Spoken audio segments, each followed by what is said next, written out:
Hello, family. Welcome back to my channel. If you're new, welcome. My name is Akubeze, and I'm a Christian content creator based in Lagos, Nigeria. Back with another episode of my Be Fruitful series, which is a Bible study aimed at encouraging and building up the faith of those of us who are trying to conceive. Back in Lagos, very happy to be home. Hope you are enjoying me being back in my normal environment. So yeah, for the past few weeks, we have been studying the virtues that the Bible showcases as valuable in this TTC journey. And this week, we are on to the virtue of obedience and sacrifice, and we see that clearly in Ruth chapters 3 and 4. So a bit of background, if you don't know the story of Ruth, she's a Moabite woman who married into a Jewish family that had migrated to Moab during a time of famine in the Jewish land. And so, her husband ended up dying, her father-in-law died, and then her mother-in-law was going to go back to Jewish land, and Ruth decided to go along with her. Obviously, she didn't have to do that because her husband has died, the tie has been severed. She could have gone back to her people, but she left her people and told her mother-in-law, Naomi, that, look, where you go, I will go. Your people will be my people. Your God will be my God. And that was a very big act of faith on her part because she didn't know what she was going to. This land that was formerly stricken with famine and all, So Ruth, you already see this character of like courage and loyalty and dedication in her.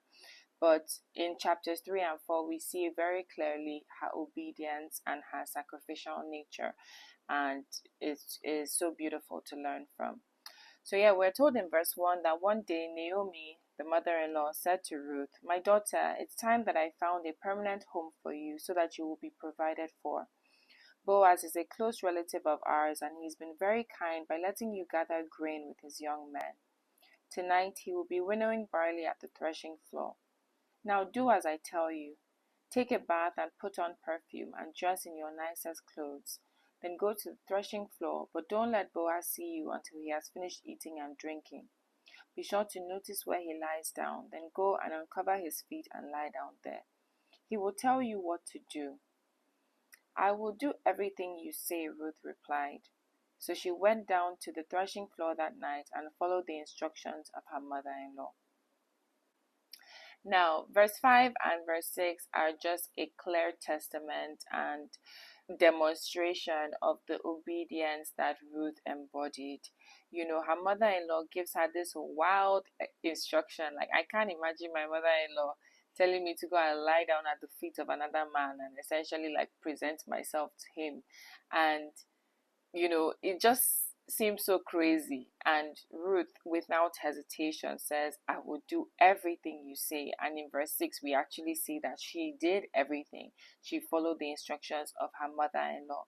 And so at this point, I'm already thinking that, there may be some wild, crazy instructions that God is giving you or God is sending to you through helpers, and you may just be thinking, what is going on? But don't allow your logic stop you from obeying the word of God. We need to have this submissive and humble and obedient attitude to say, "I will do everything you say, Lord."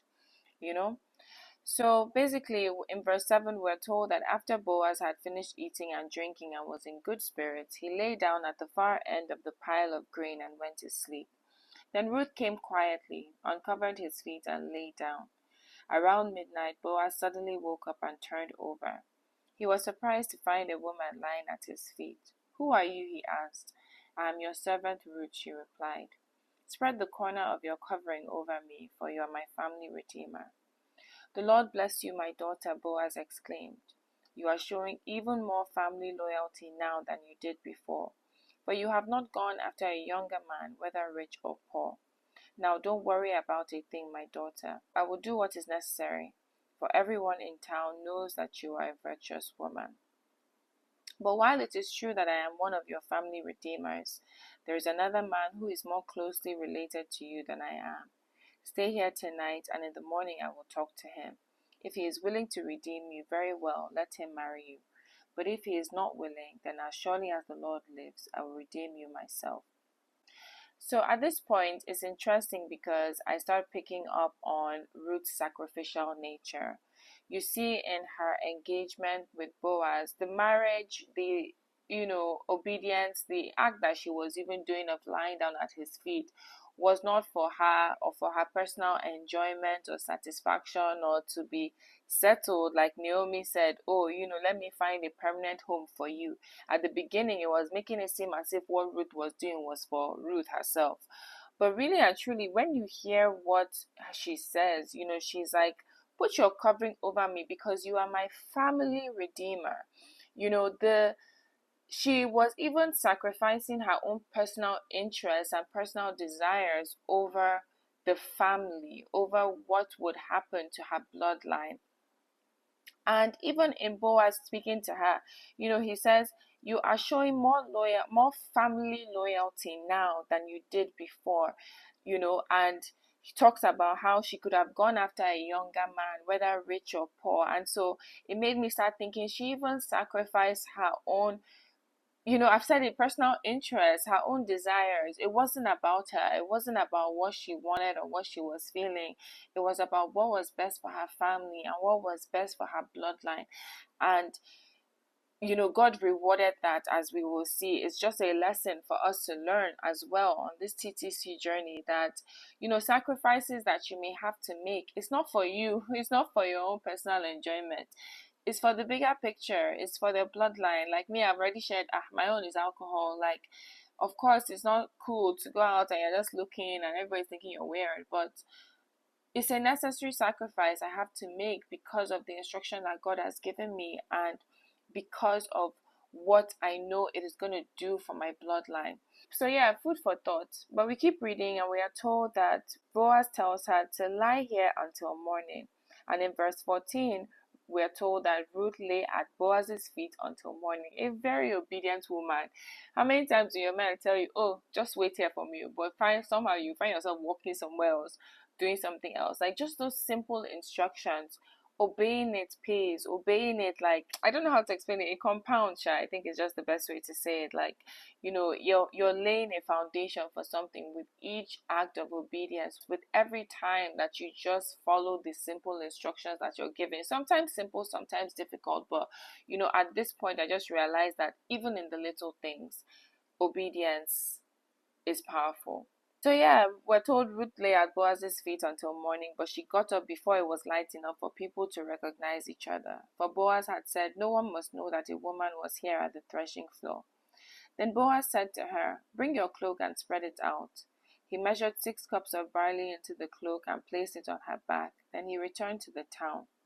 When Ruth went back to her mother-in-law, Naomi asked, what happened, my daughter? Ruth told Naomi everything Boaz had done for her, and she added, he gave me 6 scoops of barley and said, don't go back to your mother-in-law empty-handed.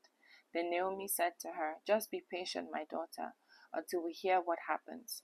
The man won't rest until he has settled things today. I love the openness and the vulnerability with her mother-in-law to divulge everything that had actually happened with Boaz. To me, it is also an act of sacrifice to do that, to be able to communicate like that, to be able to open yourself up and be vulnerable like that. And that is telling of the vulnerability and the openness that may be required of you, as you are making sacrifices in your TTC journey. So yeah, we get into Ruth 4 and we are told that Boaz went to the town gate and took a seat there. Just then the family redeemer he had mentioned came by, so Boaz called out to him, come over here and sit down, friend. I want to talk to you. So they sat down together. Then Boaz called 10 leaders from the town and asked them to sit as witnesses. And Boaz said to the family redeemer, you know Naomi who came back from Moab. She is selling the land that belonged to our relative Elimelech. I thought I should speak to you about it so that you can redeem it if you wish. If you want the land, then buy it here in the presence of these witnesses. But if you don't want it, let me know right away, because I am next in line to redeem it after you. The man replied, all right, I'll redeem it. Then Boaz told him, of course, your purchase of the land from Naomi also requires that you marry Ruth, the Moabite widow. That way she can have children who will carry on her husband's name and keep the land in the family. Then I can't redeem it, the family redeemer replied, because this might endanger my own estate.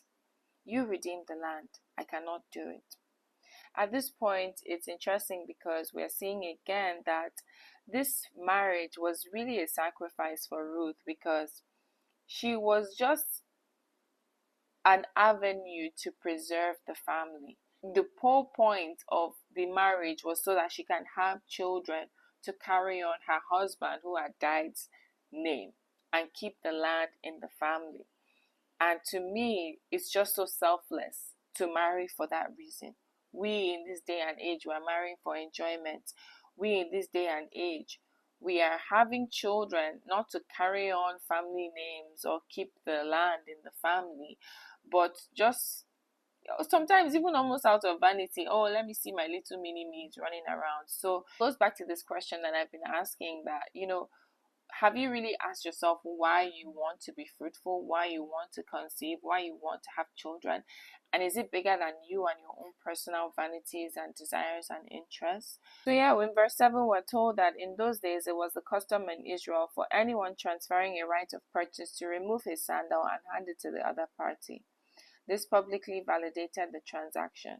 So the other family redeemer drew off his sandal as he said to Boaz, "You buy the land." Then Boaz said to the elders and to the crowd standing around, "You are witnesses that today I have bought from Naomi all the property of Elimelech, Kilion, and Mahlon. And with the land I have acquired Ruth the Moabite widow of Mahlon to be my wife. This way she can have a son to carry on the family name of her dead husband and to inherit the family property here in this hometown. You are all witnesses today." Then the elders and all the people standing in the gate replied, "We are witnesses. May the Lord make this woman who is coming to your home like Rachel and Leah, from whom all the nation of Israel descended. May you prosper in Ephrathah and be famous in Bethlehem. And may the Lord give you descendants by this young woman, who will be like those of our ancestor Perez, the son of Tamar and Judah." These references to Rachel and Leah and Tamar, women who we have studied their fruitfulness journey, which I will link, is just a reminder of the bigger picture to this TTC journey, the bigger picture to conception, the bigger picture to bringing forth children. Is bigger than you. It's like there's a whole bloodline and family and nation that will be impacted by your fruitfulness, and that's what it's really about. It's bigger than just you and your vanities, and so you need to be sacrificial, you need to be obedient to give room for that, to give room for the bigger picture. So anyways, Boaz took Ruth into his home and she became his wife. When he slept with her, the Lord enabled her to become pregnant. What a line. We can spend one whole video on that line. The Lord enabled her to become pregnant. It wasn't by their action, it wasn't by their thoughts or desires, it was the Lord's enablement, and we need to keep remembering that it is the Lord who gives us the power, who gives us the enablement to be fruitful, to multiply, and to do great things, to be sacrificial, to be obedient, to think of the bigger picture. So yeah, the Lord enabled her to become pregnant and she gave birth to a son. Then the women of the town said to Naomi, "Praise the Lord, who has now provided a redeemer for your family. May this child be famous in Israel. May he restore your youth and care for you in your old age. For he is the son of your daughter-in-law who loves you and has been better to you than 7 sons." Naomi took the baby and cuddled him to her breast, and she cared for him as if he were her own. The neighbor women said, "Now, at last, Naomi has a son again," and they named him Obed. Hold up. Like, this was actually the part that struck me, because I'm like, what? You mean after being on this TTG journey, when you now eventually have the baby, they now give the baby to your mother-in-law, and your mother-in-law will now be the one to raise the baby? Like, what? And they are saying, oh, now the mother-in-law has a son again. But it just struck me, the sacrifice, the level of surrender, the level of, offering that this Ruth just embodied, because she didn't cling on to that child as if, oh no, this is my baby. Oh no, she knew that this boy was a family redeemer. And so she gave him to her mother-in-law and allowed her mother-in-law raise him and, care for him and take him as her own son. And there's beauty in that. Throughout, I was thinking it's so interesting that the book is called Ruth, but she wasn't giving main character energy at all. She was so sacrificial, so submissive, always willing to, put herself behind for the best interest of those around her. And isn't that what a mother and a father do for their children? You put yourself behind and all you're doing is for them. So to me, sacrifice and obedience is even key for our parenting journey when that eventually even starts. Yeah. But as we round up, we're told that Obed, Ruth's son, became the father of Jesse, the grandfather of David. And this is the genealogical record, the grandfather of David. And then it goes on to list the genealogical record. But as I was thinking of that lineage, from Obed to Jesse to David, I couldn't help but think about one of David's wives who never had children. We know David had many, many children, but I was struck by his wife that didn't have children because of her contempt, and that is Michal. So we'll be studying her next week, and the reading is 2 Samuel 6 from verse 12 to 23. So I hope to see you next week, and I pray that you were blessed by today's video. I pray that you will be fruitful and multiply. I pray that God will enable you to obey Him, to sacrifice the things that are necessary, but obedience is better than sacrifice. So I pray that He will lead you, make His instructions clear to you, help you to obey Him, and help you to also think of the bigger picture in your TTC journey. And I love you, but never forget Jesus loves you the most. All right, fam. See you. Bye.